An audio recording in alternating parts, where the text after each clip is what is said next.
So now we're going to talk about how we can pass the function pointer as parameter. So the function pointer can be passed down to another function as parameter.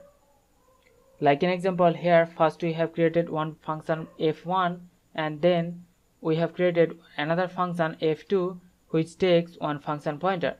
So first we have the return type and then the pointer, and then we have one pair of parentheses which will be used to pass the parameters.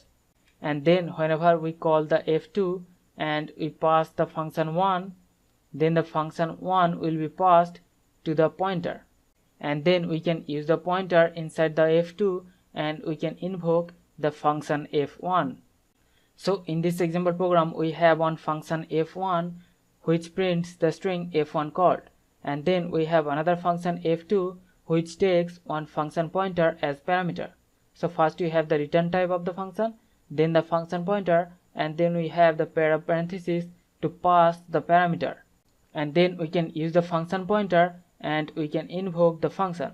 So whenever we call the function 2, we can pass another function like f1, and the f1 will be passed down as a function pointer, and the function pointer will be used to invoke the function f1. So if we just save and run the program, and you can see the output f1 called.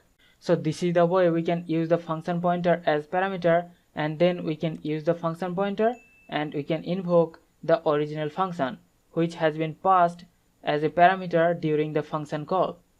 So hope you understand the concept. We'll see you in the next one. Thank you.